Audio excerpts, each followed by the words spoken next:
Hello and welcome to this week's hashtag Toe to Toe. I'm Andy Scott, and joining Shogun, Gary Logan, Barry Jones is Kal Yafai, current world champion. Big news for you. It's Roman Chocolatito Gonzalez. It's February 29th in Frisco. Just how excited are you?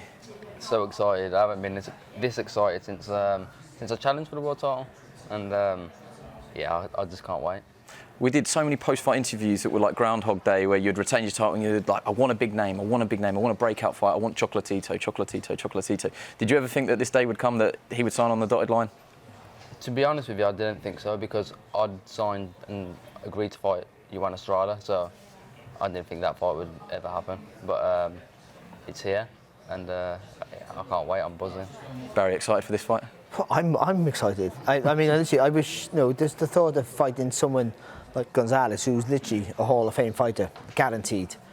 And a fight that, I think Gonzalez is this is the best time to get him, but there's not really a good time to get him, because he's still a really, really good fighter.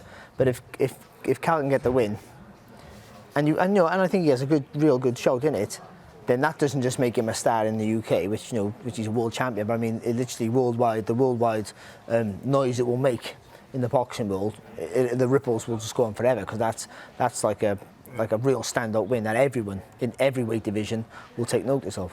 Gary, do you agree with Barry there? He's a future Hall of Famer, Chocolatito? Yeah, he's a Hall of Famer, and if you go away from home, this guy's never at home. He's only defended his title once. You can have Road Warrior title. Yeah, Road Warrior. He'll be up there with Ken Buchanan as going away to the States and when he dominated the lightweights before he fought Duran. And if you beat a Chocolatito, I mean, he's coming off 2 wins. I mean, he's had the tough fights with Ron Gifsai, but gosh, they were real good fights. And he's still got something left. He's still a name. He's still a massive name in the States. This guy beats him. He takes that name. He literally takes that name, and then that's it. Towards you're at your peak now. So I'm really excited for him. I can't wait for it. Well, as you know, like fans send in tweets to ask you. So Jacob, first one. How does it feel to be facing an idol in Chocolatito? So could you answer that one, but also mention the tweet that we saw go out, which was make your idols your rivals? Yeah, it's exactly the case of that. I kind of idolised him, watching him coming through. I even went to LA and watched him in 2015. As a fan? As a fan. He boxed Edgar Sosa at the Forum in LA. The Forum? And, I was up in the gods. I was up in the gods watching down. I was thinking, my God, this guy is unreal. But never did I think I'd end up fighting him. So how much was the ticket? $30. Good price. Eddie Hearn. Yeah. Good price. That's worth Get going. on my sword last minute. Yeah. I was in. Yeah. Do you have mixed emotions at all? I mean, it seems like a stupid question because a fight's a fight and you've got to look after your career, but you could be retiring your idol if you beat him. No, I don't have no. The only time to be fair, I was a little bit emotional when he got knocked out by Rungvisai. When I seen him on the canvas, We all and I were. thought to myself, Yeah, I think it was a sad it was a knockout, wasn't horrible it? thing to see, and I felt really sad. I went to bed thinking about it, and I thought that shouldn't have happened. But now he's unbelievable, and he seems like a really nice person and everything. But he's trying to take away my future stardom and the things I want to achieve in the sport. And now I want to prove to everyone that I'm an elite fighter, and to do that I have to beat the likes of Roman Gonzalez. Can you relate to going over and facing someone like Chocolatito abroad? At home, that would be a massive fight in Birmingham, can you imagine? But to go and do it on the road, I wonder if it just adds that little bit of spice to go on. It would be a great win by a Brit abroad in the modern era. One of the best, if not the best, let's be honest. Because again, as I said, Gonzalez is nowhere near shot. He has you've seen his last few fights, he's looked absolutely fantastic. And because he has such a relaxed rhythm, he can fight like the way he fights at that pace forever until I think that's what I feel with him. He never loads up. He never tenses up. Just such a relaxed, fluid movement to his style. So he's a real threat, and he's still one of the best in a weight division, by the way, which is littered with quality operators. There's no. If you're going to fight the top 10 in your weight, every single one of them is a real bam burn of a fight. It's a real strong division. I'd imagine you're going out there to. I'm not going to say what your game plan is, but obviously someone with him, when you've seen those tough fights that he's had, the 2 that he's lost, I wouldn't imagine you're saying to yourself, right, you've got to take my title, but you are going to pressure him. Yeah, you are going to make him fight. Yeah, of course, You know, gonna have because to. I think that will be his vulnerability.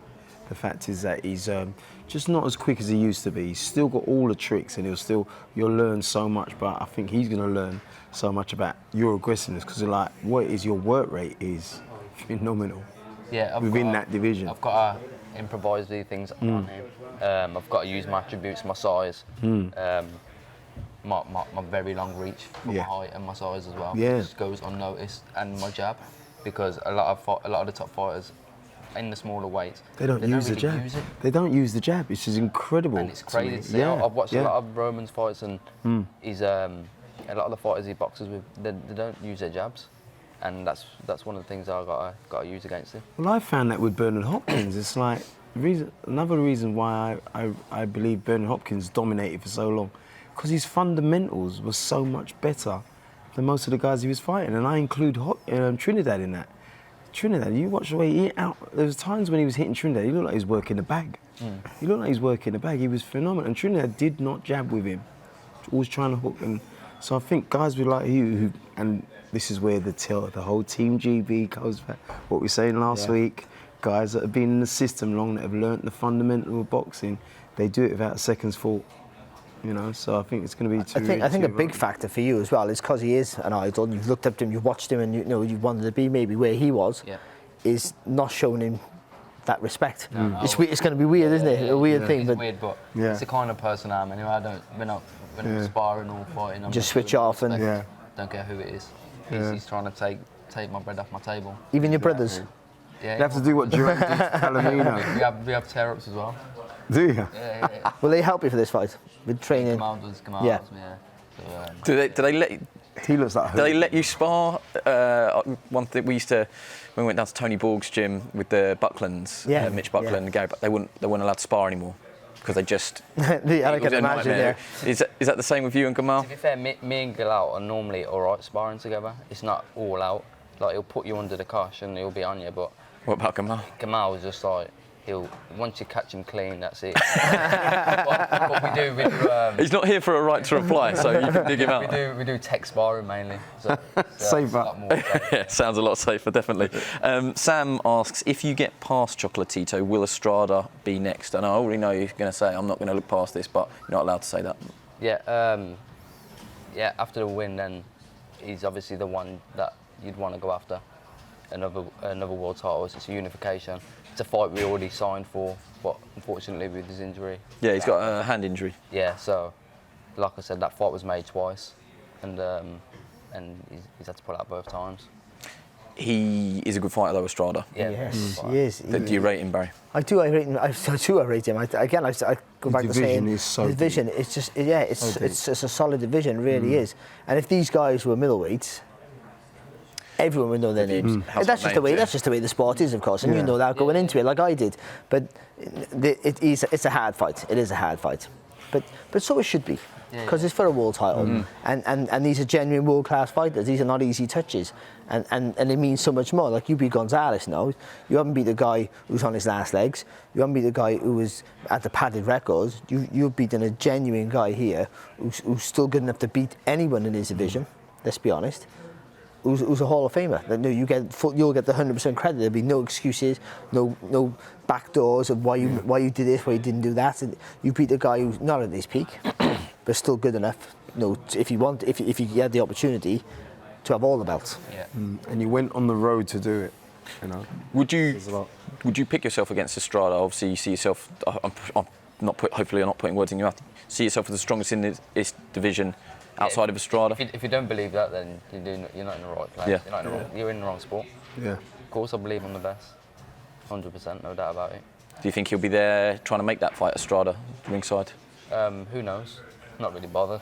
Yeah. But I know it's a fight that can be made, because it has been made. But it's just due to his injuries. This is a contentious one. Thanks for sending this in, Ben. Would you ever consider a British showdown with Charlie Edwards? Yeah, at some point. Why not? It just depends what's on offer. You had a little bit of a clash at ringside in the Yeah. past, didn't you? Yeah. But you were teammates on GB. Yeah, we were teammates. We were good friends on Team GB. But things just got a bit nasty from his side, really. I didn't know where it come from, but it's a bit disappointing sometimes when friends are, when you're mates with somebody and they have to try and do this kind of thing just to make a few quid. But I'm doing my own thing. I'm in a great position. I'm defending my title against a former pound king, and then I'll look on to fight someone like Estrada. If not, then one of the other champions. And if something like that's not on the table, or for some reason I couldn't make weight anymore or something, then maybe it's a fight we look at.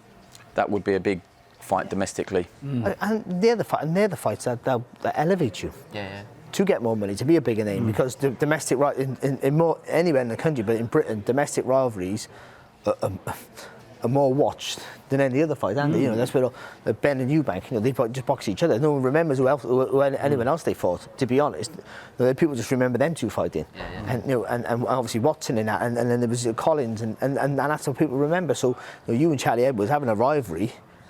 You're lucky in many ways. Yeah. You know what I mean, that will help you and help him, of course. Yeah. And the lighter weights have had a great history of those sort of fights. And Duke McKenzie, Charlie Magri. Yeah. We've had some really that fight's good always there. fights. Yeah. So it's at the bottom of the pile for me right now because I don't. He's got it to do. He's only got. Yeah. I'm You're there. I'm in a great position right now with these big fights, and he's a bit in limbo. He needs you. Yeah, he's obviously vacated his title and coming up in weight. What did you make of the fight that was ruled a no contest at the O2, which was chaos at the end, obviously? He was lucky, man. He was lucky because personally, my opinion, and I know it's many other people's opinions, but he would have got stopped either way. And that Martinez was kicking himself. He looked that way. Kicking himself. It did look that way. I've got a lot of respect for Charlie and what he's accomplished. As a pro, the story behind his achievements and everything, his drive, his determination. But that was just an unfortunate night where he was losing to a better man. It just looked like Martinez was going to step it up. It's just like a little Barrera, didn't he? You're all fighters here.